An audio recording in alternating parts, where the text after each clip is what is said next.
This conference will now be recorded.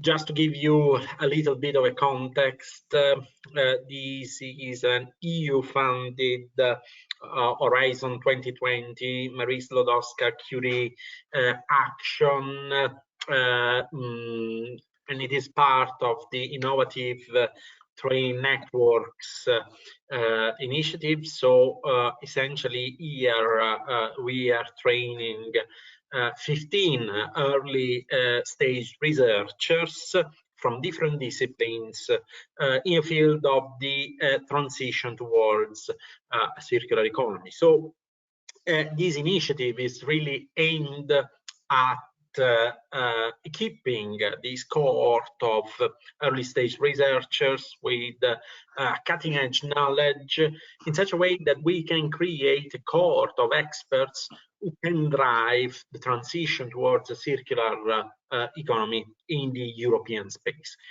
Of course, I mean, you know, our early stage researchers are all registered for PhD, but our expectation is that not all of them will become academics. Actually, you know, if you look at the conversion rate of PhD graduates, well, just 20% end up working on a postdoc, and then, you know, even a smaller quantity ends up keeping an academic position. So essentially there is a lot of appetite from our early stage researchers to understand also what are the opportunities outside of academia once they will complete their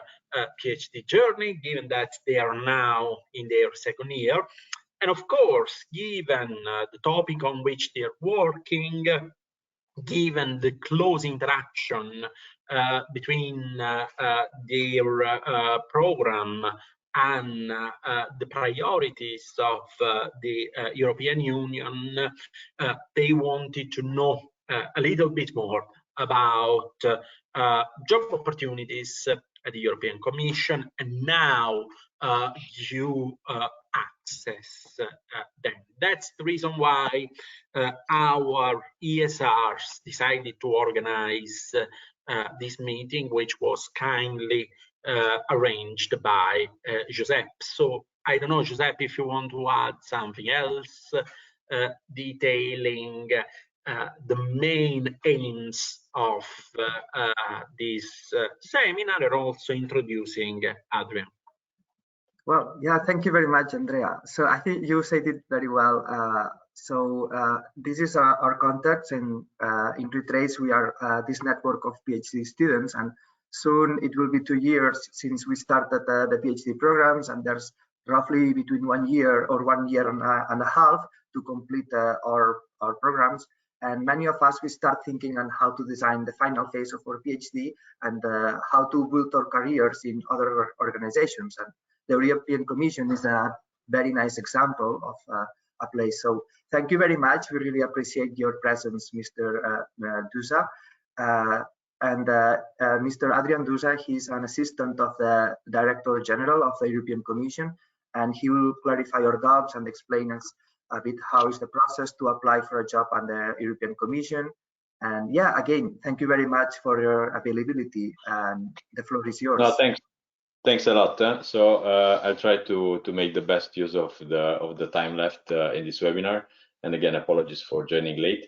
When I was contacted by Giuseppe a few months ago, I tried to find, you know, the best people to put in front of you for you know, giving you the information for this webinar. But it seems, you know, like with many things that you will discover when you interact with the European Commission, there is a tendency to make a too big thing out of it. So it's all of a sudden I was expected to bring a panel in front of you with experts on recruitment, experts on trainees, experts on, and nobody wanted, you know, to kind of take the hot seat, and it ended up being me. And I enjoy very much having this kind of discussions with people like you. I don't, I'm not presumptuous. I don't expect that I am like any of you, but I was at one point a PhD student at the Catholic University in Leuven before joining another job and ending up finally in the European Commission. So I can relate with your journey at this moment. I can feel your pain of going through the PhD, and I wish you every success in wrapping that up. And indeed, looking at my case and looking at many colleagues in the European Commission, there is a path that could lead you from your current PhD research into a career as an EU official. So that is one option, as are, of course, other options of being a postdoc or getting the most wanted tenure in one of the top universities of your choice. So I will try to give you some pointers on where you could look further for a career in the European institutions, without aiming to be exhaustive or very precise. I expect, I see we are 24 in this virtual room. I expect that some of you would have some knowledge of one or another way of getting into a European career. Maybe you're aware of what the EPSOS site provides, or what the trainees offer is in the Commission and the other institutions, or maybe not at all. Maybe it's the first time that you are in touch with this context. So I want to make this interesting for each of you. So I will mostly relate to my experience and to some of the angles that I can bring forward from that context. Okay, so I was just saying that at some point I was a PhD student. Just to introduce myself, so I'm Adrian Dușa. I'm a Romanian national by birth. When I was 22, I moved to Belgium in the context of an Erasmus scholarship. So I came to the Catholic University in Leuven to wrap up my my diploma thesis, and I worked on that during this Erasmus scholarship. And after going back to Romania and defending my thesis, getting my computer science engineering diploma, I came back to Belgium for what was at that moment master, this kind of master after master, and then I started a PhD program on engineering. When I was done with that, I moved on to be a researcher in one of the institutes that were spun off from the Catholic University in Leuven. And then in 2007, Romania joined the EU, and they were looking for people. My case was computer science, around to beef up the number of Romanians in the European Commission. And this is how I got in. From 1st of January, I am an official of the European Commission, having then passed the competition and all that is needed. In my career, I moved, and this is again something that might be interesting for some of you. So I started, as I said, 1st of January 2008 as what was at that point, I think, information system architect in the IT department of the European Commission. And then after a few years, I moved to the European Parliament, where I worked in the administration, and then coming back to the European Commission and having done a few jobs, changing career paths here and there.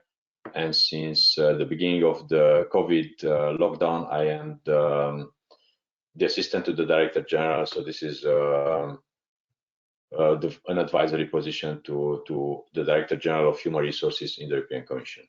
Okay. So this is just to share with you where I'm coming from, and to also position for you for subsequent questions if you would have any. Then, when looking at what could lay in front of you for getting a taste of the EU context, you already have a very good one, which is you're anchored in a European funded project. So that means that you're already benefiting from some of the networking and contacts and access to information that that is available through the research part. But then looking at how could you follow up with this, I will just give you a few of the potential paths, and then we can have a discussion on this. So first, the least difficult, if I may say so, or least bureaucratic way of having a taste of the European context is what we call is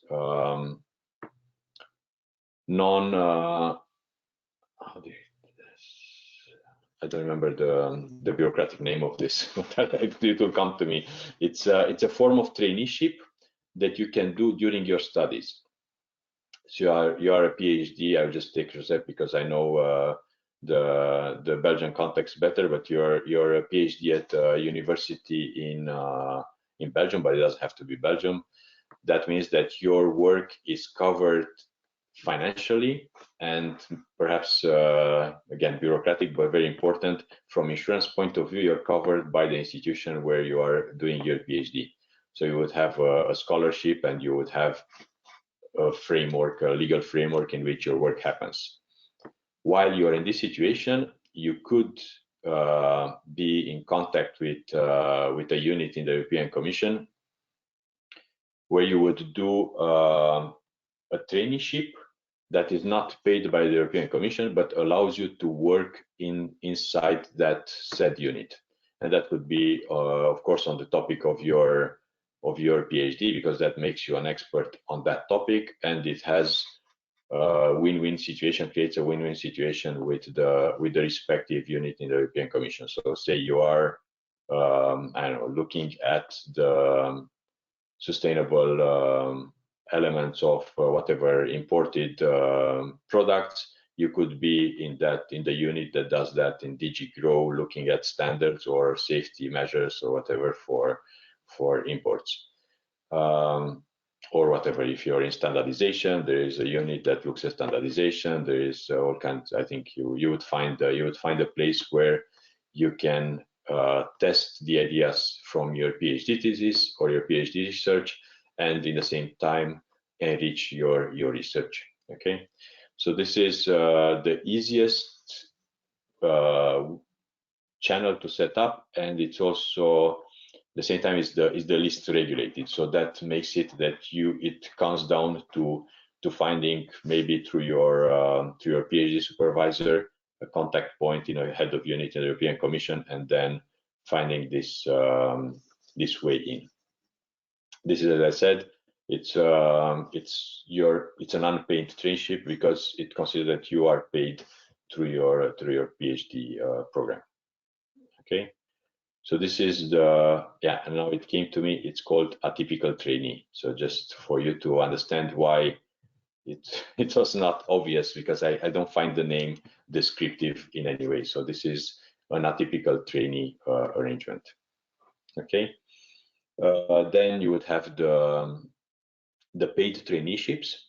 So this is what I guess most of you would be familiar with. The name for that is the Blue Book traineeships that are available for graduates, if I remember correctly, and they are 5 months. Again, don't quote me on that, and I know this is recorded, so I invite everybody who listens to this afterwards to fact check what I'm saying, to look for the information.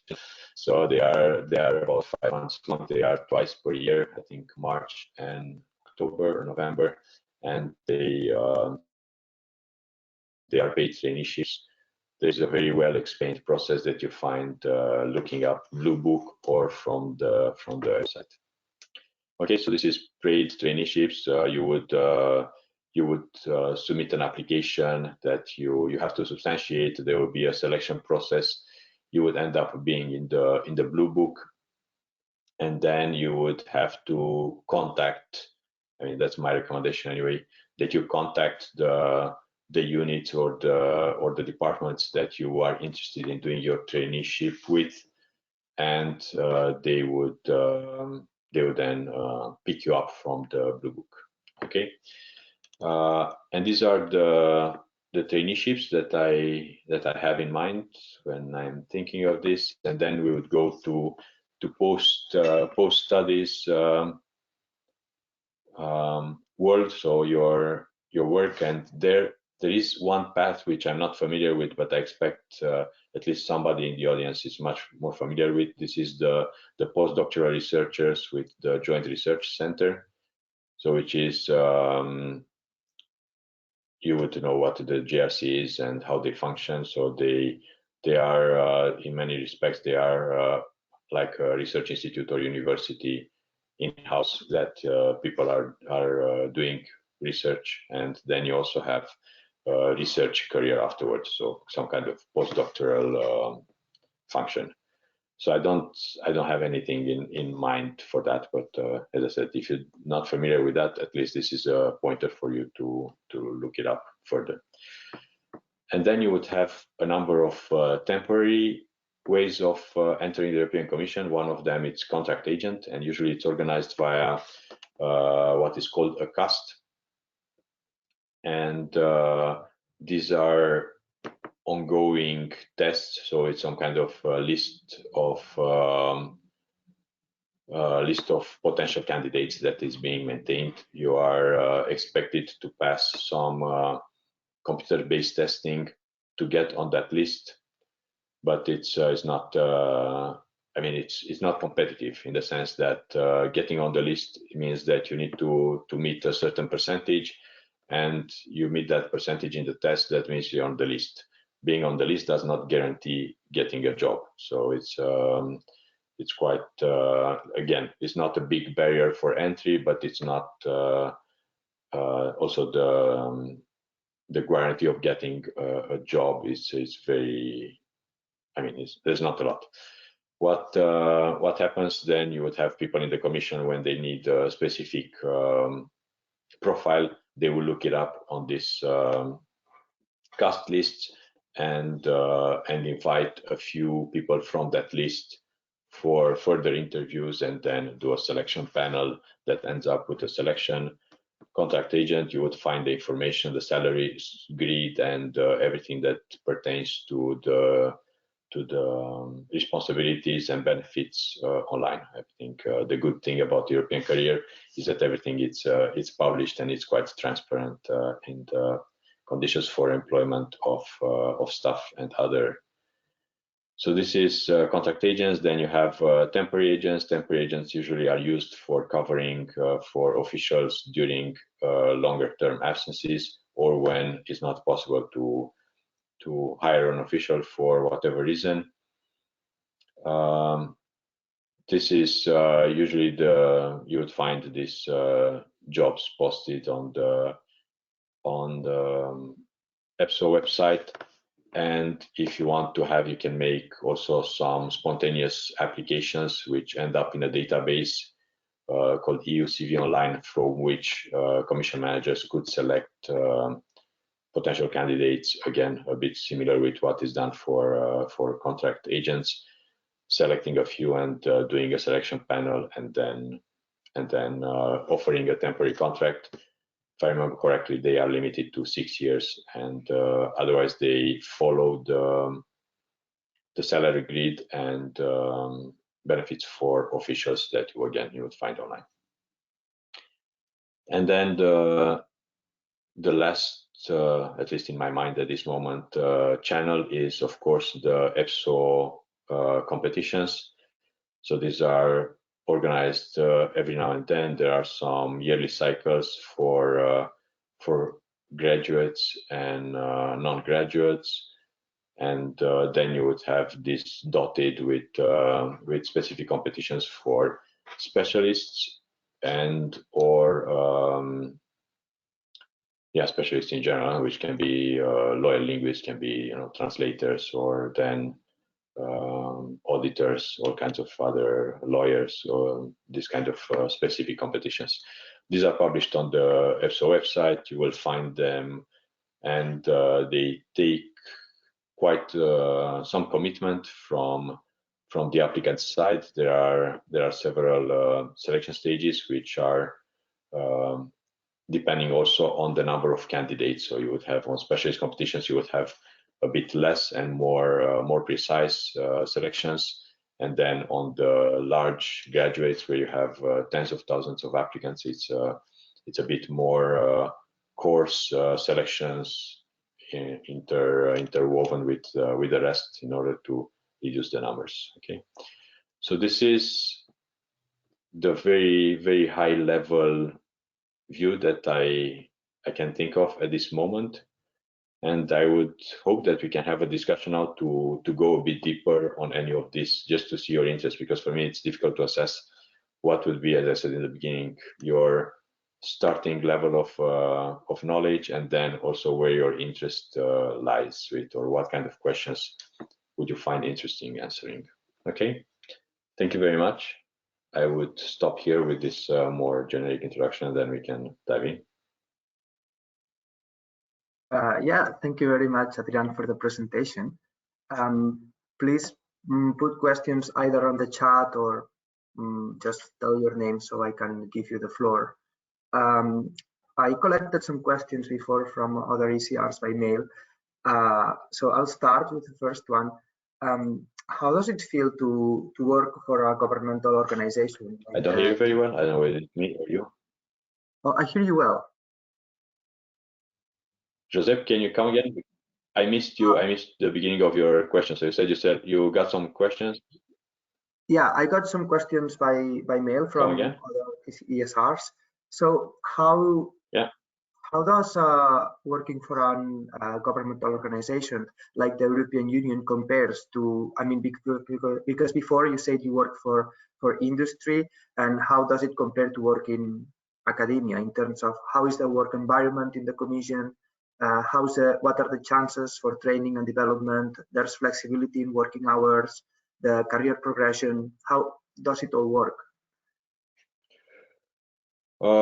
This is a very big. It's a very big chunk of questions. Actually, it's not one. I'll start maybe with the easiest. On the flexibility, it's a moving target now with the COVID. So just think before mid-March last year, in the Commission, there was already a teleworking policy. So this was allowing people to telework every now and then, and a few people were making use of that. But of course, 16th of March 2020, everybody in the European Commission went on teleworking.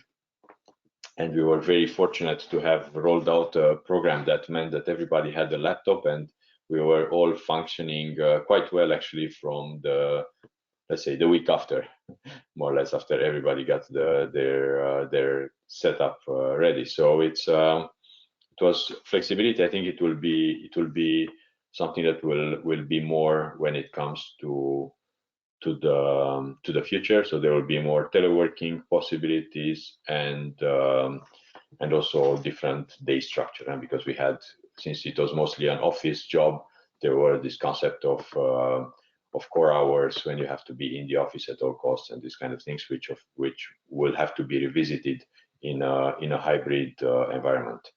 So there's some flexibility. Then you were asking on training possibilities. This is actually something very important for the European Commission. It used to be very important, and it will be continuing to be very important, because what happens is that you will see you embark when you join as an EU official, you embark for a lifelong career. But you cannot be expected to spend 20, 30 years, or how long would your career be, or even more, stuck in the same file and in the same part of the organization. As a European official, you are expected to move, to change jobs with certain regularity, and that means that you need to learn new skills. So maybe just on the easiest thing, yes, again, so taking it, the language training, it's something that is very important. So you're expected to know 2 languages when joining the European Commission, because of the way that the EPSO selections are being set up. but then before you have your first promotion, you're expected to prove working level knowledge of a third language.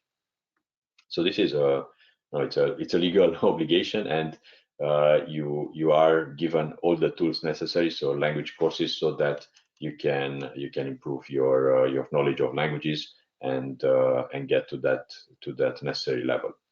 So this is on language training, and then training, it's covered via several channels. We have an internal training platform. We have participation to external trainings, which could be even executive programs with top universities on specific skills, and of course participation into conferences and communities, which has both the aspect of training development and networking that is necessary for the job. So I would say training and development is it's well covered, and if I look back at my brief experience before joining the Commission, it's as well, if not better covered than what I had in my life before the Commission. Career perspectives are linked with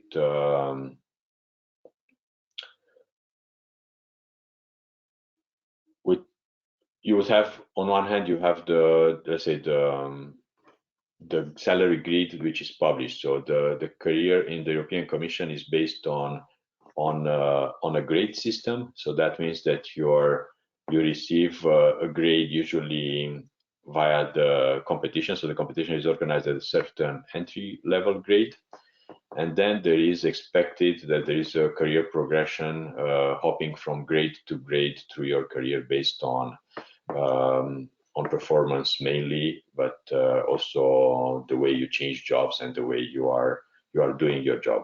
So this is the grade system. What's interesting about it is, and could be very motivating, or at least in my perspective is like that, is that it's the grades are grouped in bands of grades or ranges.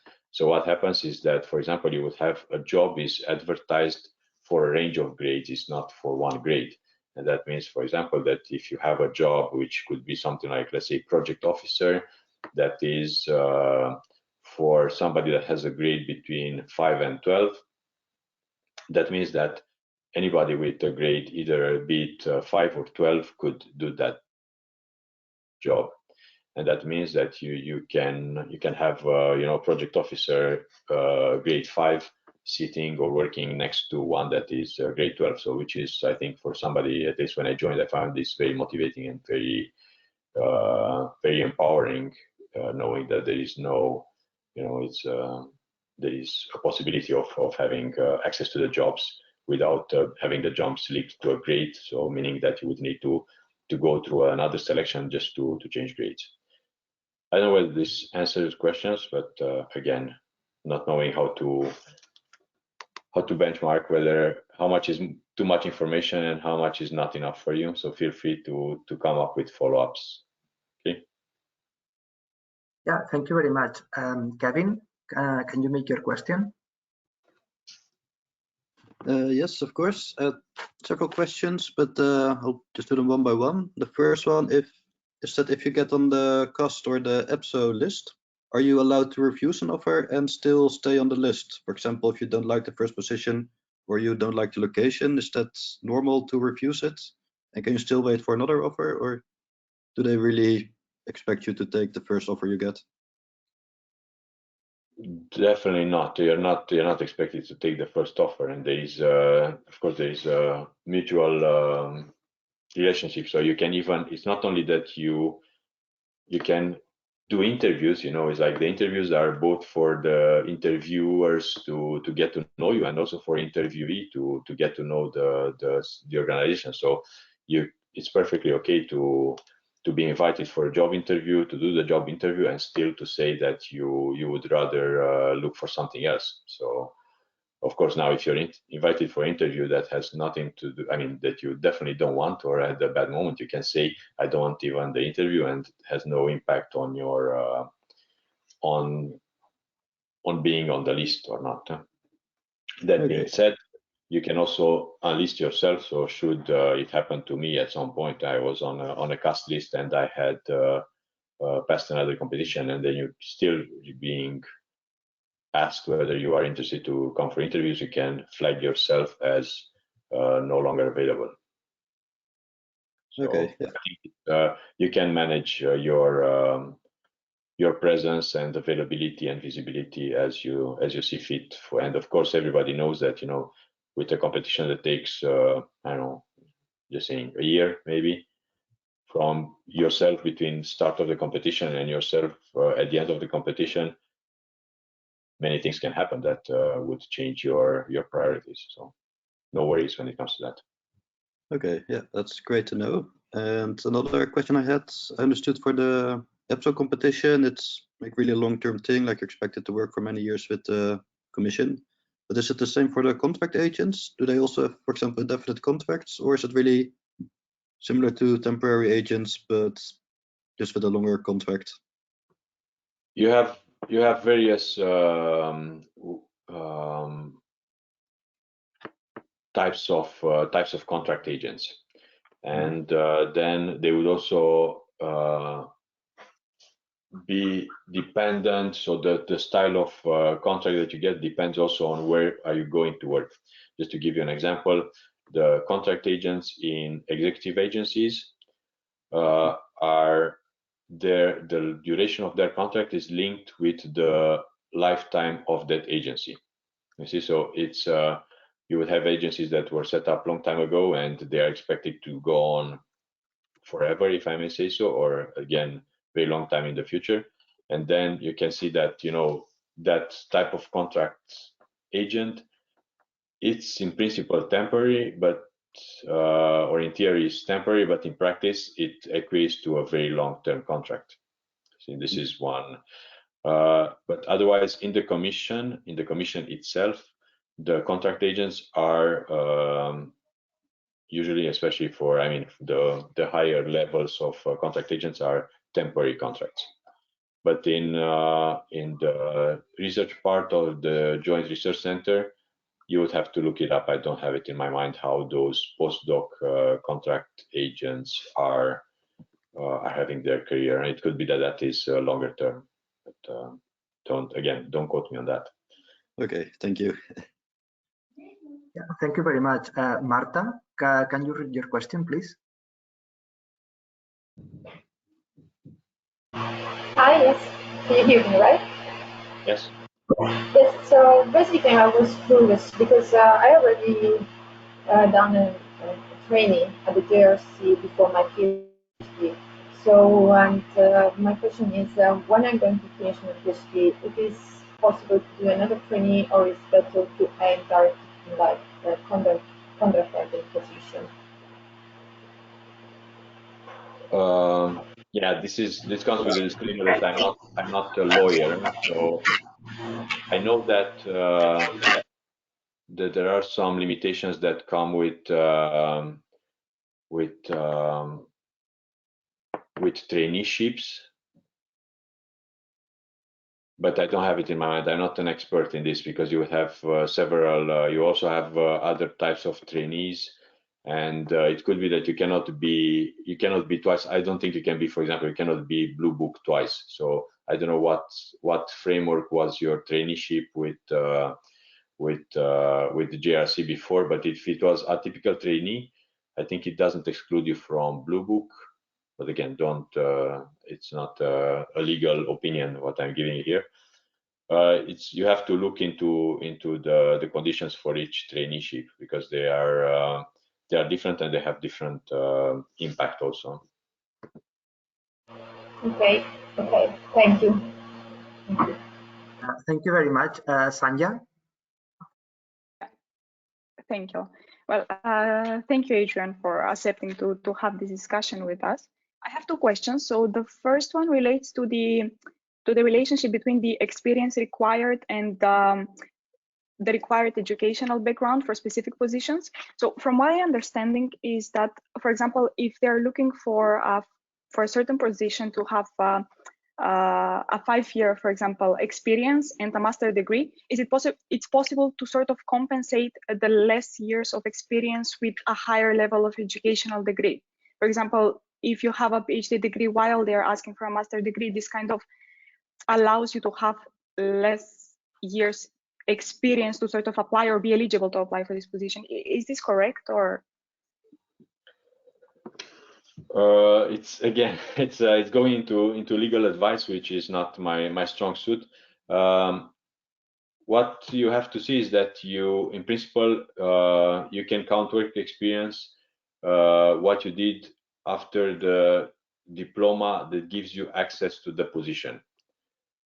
So my understanding is that your work as a PhD researcher, if you have a master diploma that gives you access to the job, I think you can count what comes after that as work experience. But don't quote me on that, because I know it's sometimes a very fuzzy thing. It's again, it's, I don't want to get into trouble for giving you an advice and going and no, but I had the assistant of the director general telling me that it's like that, and you tell me it's not like that. You know, it's the people that are looking at the specifics are usually lawyers and specialists in the staff regulations and other laws, and they would know better. In principle, my understanding is that you would have the diploma that gives you access to the job, and it's I think except for the postdocs in JRC, usually for officials, you are either asked to have a graduate diploma or no diploma at all. So you have the ASTs, no requirements of diploma. It doesn't mean that the people with the diploma cannot apply. And then for graduates, you need to have a university diploma. It doesn't say afterwards, you know, whether it's a bachelor, master, or a PhD. You know. But okay. I think I understand. Mm. Yeah, and the second question is, I had the chance before joining this project to work for 2 years at the European Central Bank. So 1 year as a trainee and then another year as an analyst. And I know that their policy was that they were not counting the years that you were spending or the months that you were spending as a trainee as experience for other jobs, for more permanent jobs. Is this the case for the European Commission? For example, if I am to apply to the European Commission for an open position, will they count the 2 years, including the one of that I spent as a trainee? I know this might be also quite specific, but it's very specific. My hunch would be yes, that it's counted. But again, it doesn't mean that you can take and go with this recording and say this guy said it's yes. So you would have to, you know, they will look at that. But in principle, I think, you know, this kind of experience, it counts towards work experience. I mean, it's like if you look at the way the society moves, you know, there are so many people that go from traineeship to traineeship. I mean, it would be unthinkable, I think, not to consider that as work experience. They do that for a certain reason. okay, thank you. Yeah, thank you very much. I have a question in terms of skills and not only academic degrees and masters and specializations, but soft skills like what is the most valued by the Commission? Languages, software, or is there something specific that it's really a common demand across the Commission? I would say the most important is cultural awareness. So what you would expect from an organization where you have people from all 27 member states and then some other countries around working together every day in sometimes quite stressful situations. So apologies for my dog and kids, whatever you might hear on the background. So what happens is that you would have stressful situation, you would have this cultural mix, and when you bring the two together, you need people that can discern between what is let's say a culture specific way of communicating and others, and not being offended, for somebody being too straight to the point, not being impatient, for somebody being beating too much around the point, and anything in between. So this is, I would say, this is, in my opinion, the number one soft skill. It's this cultural awareness. Then you would have resilience. So as I said, you have plenty of situations where you need a lot of stamina to go through this, you know, which can be just you know, being the person in the room that has to be impartial, or representing, you know, defending the European ideals, while you have either on one side politicians, on the other side you would have public society or other interests being represented. And as a commission official, you need to be the impartial one.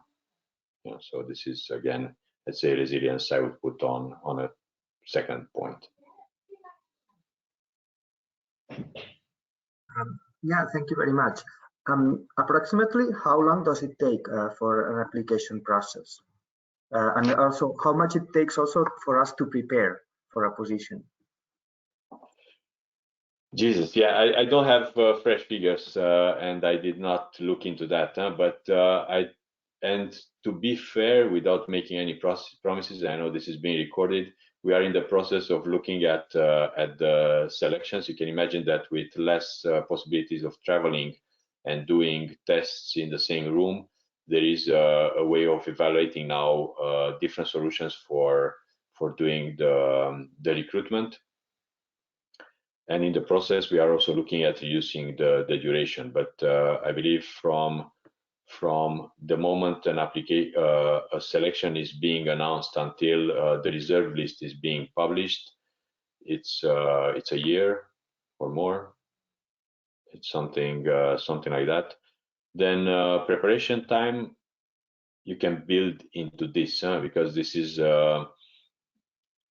if it's an expert position, so somebody for, I don't know, let's say a nuclear inspector, I'm just taking one, I don't know whether there are any in your program, or a nuclear inspector, you don't study, I mean, you study for that, but a lot. You are one before EPSO publishes the call for selection. So if you're an expert, you're already an expert before the call is published. And if you intend to apply for a graduate one, there is no preparation needed before starting to apply. Now, of course, what you can do in the ramp up is have a taste of the water via one of the things I said. So, for example, doing your PhD, doing an atypical traineeship, or being on the Blue Book, or doing one of these other things that will help you prepare more mentally, in the sense that, am I interested in committing for 1 year while I'm doing other things to go through the selection process? So I think it's mostly this mental preparation that is needed. Otherwise, the tests are usually they are not. I mean, I don't think you need additional preparation that much, except maybe for things like how do you call this, the inference test, where you have like 2 dots shaped into 3 squares, and then you need to say what would be the next picture, how many stars would be in the next picture, and things like that. Besides of Brussels, in how many other locations are there from the Commission or the EU institutions where we can possibly work? 2 biggest are Brussels and Luxembourg. So this is where you have the most, and then you have, for research, you have, of course, ISPRA in Italy. That is very big. And then it's in smaller scale. You would have of course some other JRC sites in Hill, also in Belgium, and then you have some offices here and there throughout Europe, and then you have the agencies, which are again big big-ish employer that are in spread in the member states, you would have to look at what's interesting you. I mean, what do you want to look at? But just to say, you have like chemicals agency in Finland, for example, and or whatever medicine agency now in Amsterdam, or so. And then you would have, of course, you have very small entities throughout the European Union and beyond them, because what we have the Commission representation in each member state, which are either in the capitals or in the bigger countries, also in some regional capitals. But these are quite small entities. And then you have the delegations throughout the world, which are about partnerships, international partnerships and development, which again can be very, very interesting, and is something that will be more and more in need of policy specialists on top of the diplomats that, of course, are already in this embassy-like structures. Thank you. This is maybe more goofy, but what are the most common or the most memorable mistakes that people do when they apply to work for the Commission?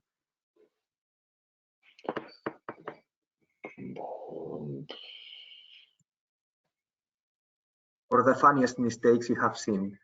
Yeah, but I don't know. It's at application time, I have no idea. It's but then the funniest things that you get, when working for the European Commission, some of them come from this cultures meeting each other, and either multilingualism that plays false friends that are used, words that are used in the wrong context here and there. But I cannot think of. Sorry, it's a good question. This kind of the goofy style, but I don't have a good answer to it.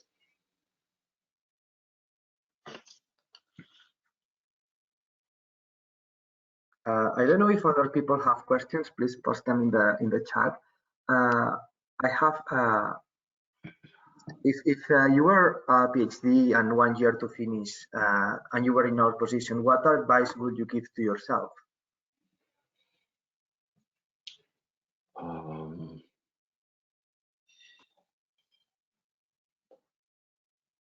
I would say is to keep your options open. So this is, but in the same time, I think you kind of do this by default, because the PhD life means already a lot of networking and of connecting the dots and the institutions. But then again, that moment where it kind of, if I may say so, the good life ends. It's is the moment where you need to have an option ready, at least one. This is, and in order to have at least one, I think you need to follow a few paths during that last year and see which one is it's making the best story when time comes. For me, it was always, at least my transitions were always about building this narrative of my career path. So, what links the moment I am now with the moment where I want to be, and how can I develop that? And then when looking back, that it still makes sense. I don't have I did I don't know, 6 years of medical school, and then I'm switching completely. For me, it's not. I mean, and if you can make that work, fine for you. I mean, I'm not judging anybody's choices, but for me, it's always about having this kind of sequence that I can explain to you in 5 minutes and it makes sense. Kevin, you have a question? Yeah, I can ask it. I wanted to ask if, besides the atypical traineeship or the Blue Book traineeship that you already mentioned, are there other things that now we have a PhD that we have the opportunity to do to already put us in a better position? For example, do they still look at our courses we follow, or do they consider the publications we did? And can we use that as a way to stand out from the rest of the applicants? Of course, depending on where you want to land. So as I said earlier, this if you're looking at landing a postdoctoral position in JRC in your field of expertise, of course, everything that you do in your PhD, including publications, articles, conferences, will play a role. If you want to land a project officer position in a DG, I think it's less of a demanded thing, but it can always help. So it's, I don't know, if you're doing, for me, JRC, it's an academic career. There you know what's needed. For an official position in the commission, I think it's less, but it cannot be. I mean, it's not a requested thing, but it can always help. Just say if you are to be an expert in standardization, the fact that you did a PhD and you published papers on the topic can only help you in the selection panel. Sorry, I don't have a recipe for what could you do. It's basically developing on top of what you do in the PhD the non-technical skills, and as I said, the interpersonal, the intercultural, the resilience, communication. These are things that I think you can also use the time as a PhD student to beef it up.